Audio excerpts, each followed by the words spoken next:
रात का वक्त था। कबीर स्टूडियो में अकेले बैठा था। सामने माइक, हेडफोन्स, एक डिम लाइट और एक खाली कॉफी मग।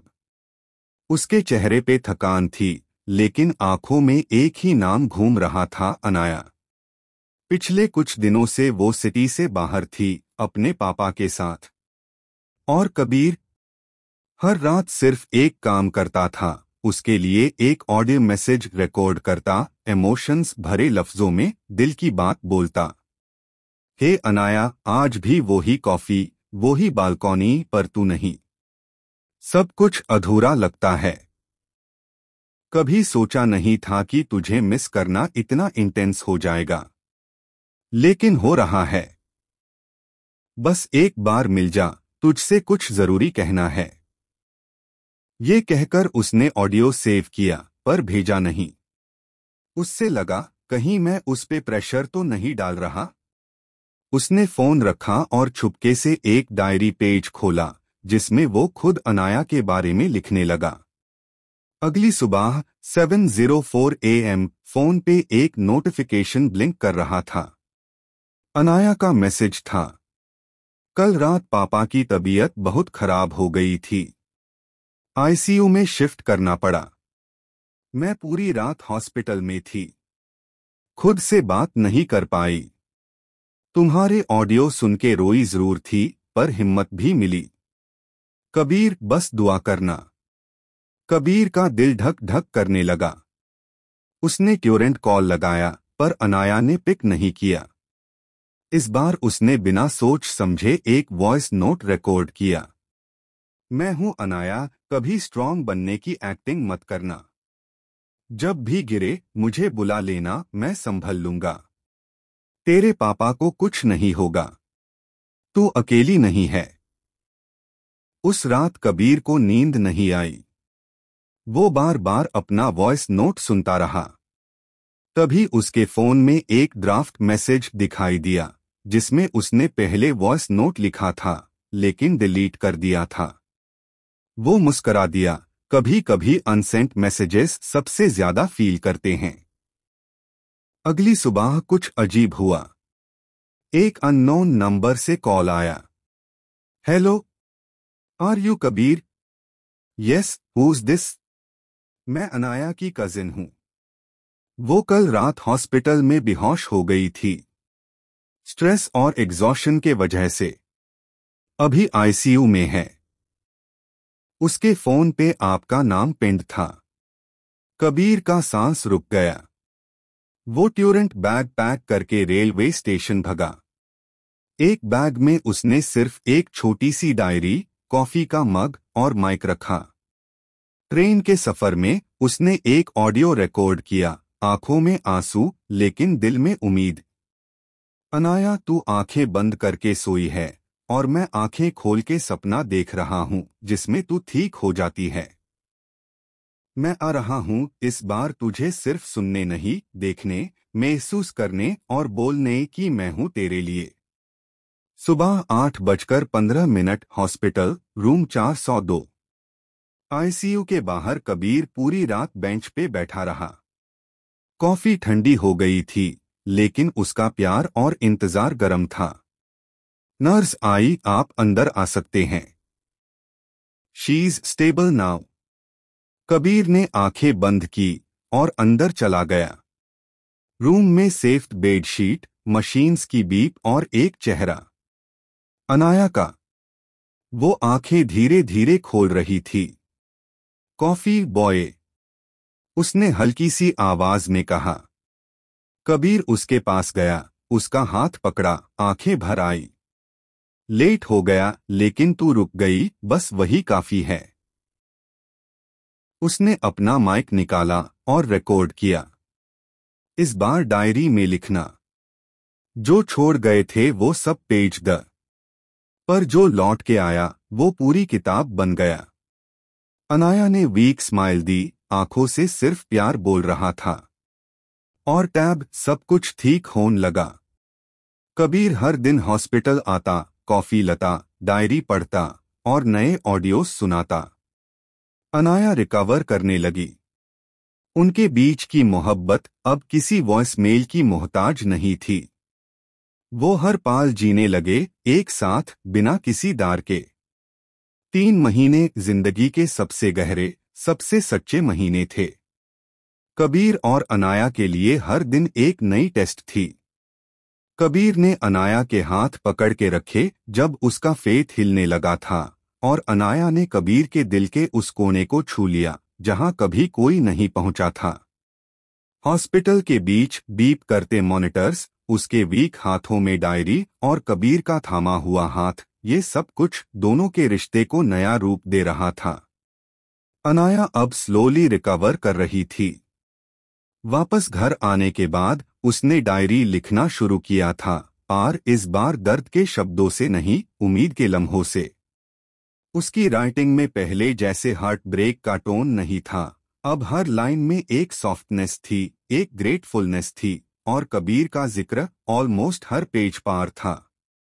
एक शाम कबीर ने यूज मैसेज किया, एक सिंपल सा टेक्स्ट, कबीर आज एक सरप्राइज है, बालकनी के टाइम रेडी रहना।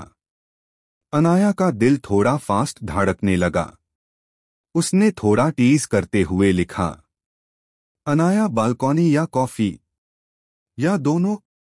कबीर का रिप्लाई ट्यूरेंट आया, कबीर दोनों और कुछ और भी, बस रेडी रहना। शाम के 6:30 बज रहे थे। पूरा शहर शांत था, जैसे किसी नई कहानी के पेज के लिए स्पेस बना रहा हो। अनाया अपनी बालकनी में खादी थी, हाथों में डायरी लेके। आज उसने वाइट फ्लोरल कुर्ता पहना था, जैसे पहली बार कैफे में मिलने आई थी। कबीर ने भी जैसे पर्पसली वही शर्ट पहनी थी जो उसने उस दिन पहनी थी जब पहली बार उसने अनाया को कॉफी भेजी थी। कबीर अपनी बालकनी में आया, एक नई कॉफी मग के साथ। उसने हाथ में एक ब्लूटूथ स्पीकर उठाया। अनाया थोड़ा कंफ्यूज थी। कबीर ने बालकनी से मुस्कुराते हुए कहा, तुम्हारे लिए एक ऑडियो लिखा है, एक बार सुनना जरूर। उसने प्ले दबाया और हल्का सा स्पीकर उसके तरफ फेंका, जिसमें कबीर की रिकॉर्डेड वॉइस चल रही थी। कबीर्स रिकॉर्डेड वॉइस, जब पहली बार तुझे लिखते देखा था, सोचा था कुछ तो खास है। FIR एक दिन ट्यून एक स्माइली भेजा, और मेरी जिंदगी लिखी गई एक नए चैप्टर से। अनाया, इस बालकनी से शुरुआत हुई थी, तो सोचा बालकनी में ही पूरा करते हैं। तुझसे एक सवाल पूछना है, डायरी में नहीं, दिल से। क्या तू जिंदगी भर के लिए मेरी कॉफी गर्ल बनेगी? अनाया के हाथ से डायरी लगभग गिर गई। उसकी आंखों में आंसुओं का समुंदर था, पर उस दर्द वाला नहीं। ये वाले आंसू सिर्फ उससे मिलते हैं जिसे लगता है कि किसी ने उससे पूरी तरह समझा हो। वो मोमेंट, वो प्रपोजल सिंपल था, बालकनी में था, लेकिन उसमें एक दुनिया भर के इमोशंस द। उसने डायरी के लास्ट पेज पे एक लाइन लिखी, यस कॉफी बॉय, तुम्हारी डायरी गर्ल अब तुम्हारे चैप्टर में ही जीना चाहती है। कबीर ने बालकनी से एक छोटी बॉक्स उसकी तरफ फेंका। अंदर एक रिंग थी। रिंग कोई डिजाइनर डायमंड रिंग नहीं थी, बस एक सिंपल सी सिल्वर बैंड थी जिसके अंदर लिखा था, तुम मेरा वक्त हो। अनाया हंसी, वो छोटी सी ब्लश वाली हंसी। उसने बालकनी के रेलिंग्स को छुआ, जैसे वो कबीर का हाथ हो। उस पाल दुनिया रुक गई थी उन दोनों के लिए। अगले दिन से एक नई रूटीन शुरू हुई। रोज शाम 7 बजे दोनों अपनी बालकनीज में मिलते। कबीर एक नई ऑडियो बनाता, एक छोटी सी पोएट्री या कोई फनी स्टोरी। अनाया डायरी लेके लिखने बैठती, पर अब वो पेज सिर्फ उसके लिए नहीं थे, दोनों के लिए थे। कबीर कभी बोलता, आज वाली कॉफी तुम्हारे जैसी थी, स्वीट एंड स्ट्रॉन्ग। अनाया लिखती, आज की डायरी का टाइटल बालकनी से जिंदगी तक। एक शाम अनाया ने लिखा, कबीर, जिंदगी की सबसे सुंदर कहानी वो होती है जो लिखी नहीं जाती, सिर्फ महसूस की जाती है। कबीर का जवाब था, और तू मेरी वो कहानी बन गई है। कबीर और अनाया का बालकनी वाला प्यार अब एक नई दुनिया में एंटर कर रहा था, जहां कॉफी से ज्यादा जरूरी हो चुका था एक दूसरे की प्रेजेंस, एक दूसरे का फ्यूचर। हर शाम दोनों अपनी बालकनीज में बैठकर वॉइस नोट्स एक्सचेंज करते थे। मैसेजेस से कहानी शुरू हुई थी और अब आवाजों से दिल जुड़ रहे थे। उस रात कबीर ने एक वॉइस नोट भेजा, थोड़ा सा शर्माते हुए। कबीर, अनाया, कभी सोचा है अगर हम दोनों एक ही घर में हो तो बालकनी अलग अलग क्यों होगी? मैं सोचता हूँ एक छोटी सी बालकनी हो जिसमें सिर्फ एक टेबल हो, 2 मग्स, एक डायरी और एक तुम डायरी लिखो, मैं कॉफी बनाऊं, और जब तुम लिखना बंद करो तो मैं पूछूं, क्या लिखा आज मेरे बारे में? अनाया वो वॉइस नोट सुनते हाय ब्लश कर गई। उसने रिप्लाई में लिखा, मुझे शादी का आइडिया टैब अच्छा लगता है जब मैं इमेजिन करती हूँ तुम्हारे साथ। Next day, cafe chamomile, same corner table. Anaya, Kabir, तुम्हारे घर वालों ने कभी शादी के बारे में पूछा? कबीर, स्माइलिंग, पूछते हैं, मम्मी तो रोज पूछती है। मैं कहता हूँ जब डायरी वाली लड़की हाँ बोलेगी तब बताऊंगा। अनाया, और अगर डायरी वाली लड़की खुद पूछ ले? कबीर शॉक्ड हो गया, फिर हंसी में फुसफुसा गया। कबीर, क्या तुम प्रपोज करोगी मुझे? अनाया ने डायरी निकाली और एक फोल्डेड पेज उसके हाथ में दिया। पेज के ऊपर लिखा था, dear future husband, I found you in a coffee cup. और नीचे लिखा था, कबीर, चलना शादी कर लें।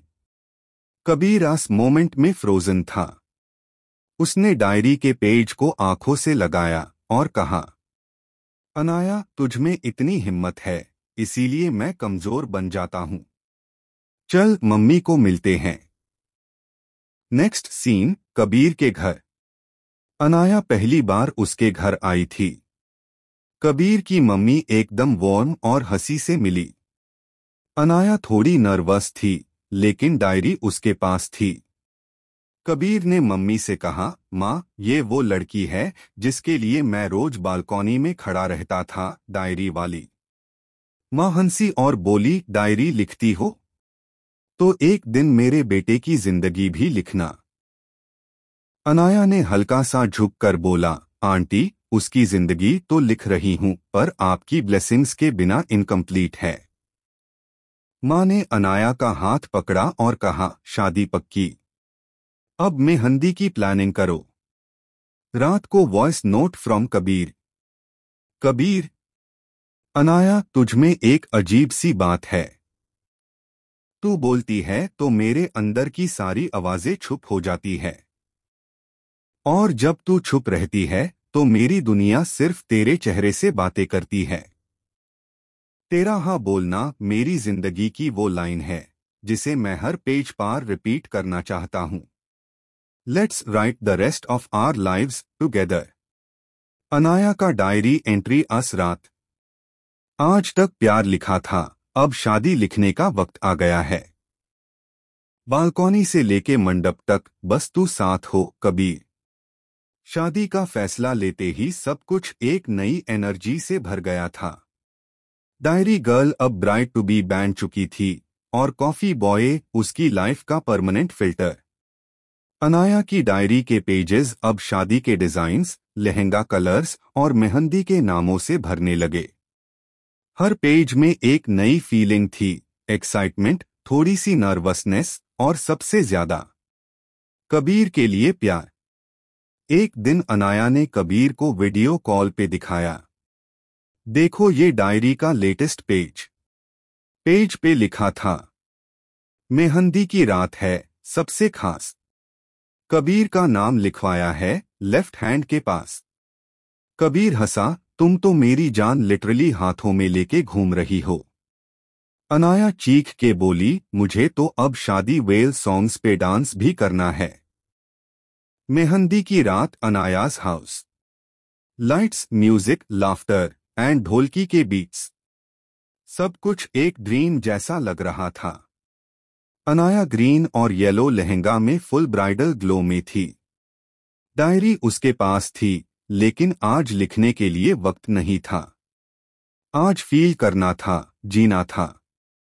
कबीर को मेहंदी रात में बॉयज अलाउड नहीं था, बट उसने छुपके एक वॉइस नोट भेजा। कबीर, आज मेहंदी वाली रात है और मैं इस रूम के कोने में बैठा बस सोच रहा हूँ। कल से तू मेरी हो जाएगी। मुझे तो लगता है मेन डायरी का पहला पेज हूँ, पर तू मेरी पूरी किताब बन गई है, अनाया। अनाया ने वो वॉइस नोट सुनते ही आंखों में आंसू ले आए। फिर उसने डायरी के एक पुराने पेज पे लिखा, तू जब बोलता है मेरे मेहंदी वाले हाथ भी तुझे छूने को तरास जाते हैं। नेक्स्ट डे, हल्दी। हल्दी के रंगों में रंग चुकी थी अनाया, लिटरली। कबीर के दोस्त उसके घर आए, फुल मस्ती, full Bollywood style entry. Kabir आंखों में हल्के इमोशंस लेके एक येलो कुर्ता पहने छुपके कॉर्नर में खड़ा था, अनाया को देखते हुए। अनाया ने उसे देख लिया, दोनों की नजर टकराई और सब कुछ रुक गया। कबीर ने हल्का सा हाथ उठा के कहा, मुझे लगता था तुम्हारी डायरी सबसे खूबसूरत चीज है, पर तुम्हारी स्माइल उससे भी ज्यादा खूबसूरत है। अनाया ब्लश करते हुए बोली, और तुम हर चैप्टर में हो मेरे कबीर। रात को डायरी का एक पेज लिखा गया। आज हल्दी लगा, लेकिन इमोशंस ने पूरा रंग भर दिया। कबीर के बिना शादी का एक भी रस्म अधूरा लगता है। मुझे लगता है शादी उसी से होनी चाहिए जिसके साथ मेहंदी के डिजाइन्स और जिंदगी के प्लान्स दोनों मैच करते हो। शादी की सुबह हर कोने में खुशबू थी, गुलाबों की, हल्दी की और अनाया के परफ्यूम की। कबीर एक बेज शेरवानी में मिरर के सामने खुद को देख रहा था। दिल तेज धड़क रहा था, हाथ थोड़े ठंडे, पर आंखों में एक ही तस्वीर अनाया की। उधर अनाया रेड ब्राइडल लहंगा पहने, आंखों में काजल और दिल में कबीर के नाम के अरमान लिए अपनी माँ से कह रही थी, माँ, डायरी तो मैंने लिखी, पर जिंदगी का बेस्ट चैप्टर कबीर लिखने वाला है। बारात निकल चुकी थी। कबीर ढोल की बीट्स पर डांस करते हुए आ रहा था, थोड़ा पागल, थोड़ा इमोशनल। उसकी आंखों में अनाया का सपना था और हर स्टेप में एक थैंक यू भरा था, यूनिवर्स से, बालकनी से, डायरी से। मंडप सज चुका था, फूलों से, यादों से और कबूल होने वाली दुआओं से। अनाया ने मंडप में एंटर किया, जैसे एक कहानी रियलिटी बन गई हो। कबीर उसे देखकर बस मुस्कुराया। तू सच में आई है मेरी बनने। अनाया, मेन टैब से तेरी हूं, जब तूने मुझे सिर्फ एक स्माइली भेजना बोला था। फेरों के वक्त पंडित मंत्रा पढ़ रहा था, पर दोनों की आंखों में सिर्फ एक दूसरे की मुस्कान थी। 7 फेरों के साथ दोनों ने अपने दिल के 7 वादे लिए, उनका अपना वर्जन। कबीर, मैं हमेशा तेरी कॉफी ठंडी नहीं होने दूंगा। अनाया, और मैं कभी डायरी बैंड नहीं करूंगी जब तक तू मेरी कहानी में है। कबीर, मैं तुझे तब भी प्यार करूंगा जब तू बिना रीजन मूड ऑफ करेगी। अनाया, और मैं तुझे तब भी सुनूंगी जब तू रात को 2 बजे पोएट्री भेजेगा। कबीर, मेन बालकनी में तेरा इंतजार अब जिंदगी भर करूंगा। अनाया, और मैं उस बालकनी में तेरा घर बनूंगी। दोनों हम एक दूसरे की अधूरी लाइंस कंप्लीट करेंगे फॉरएवर। शाम को अपने नए रूम में कबीर और अनाया एक दूसरे के पास बैठे थे, डायरी, कॉफी मग्स और शादी के फोटो के साथ। अनाया ने डायरी खोली और लिखा, शादी हो गई, पर कहानी खत्म नहीं। प्यार तो तब शुरू होता है जब तुम्हारे नाम के आगे मेरे लगता है। कबीर ने डायरी उसके हाथ से ली और नीचे एक लाइन और जोड़ी, तुम मेरी डायरी हो अनाया। हर पेज तुमसे शुरू और तुम पे ही खत्म होता है।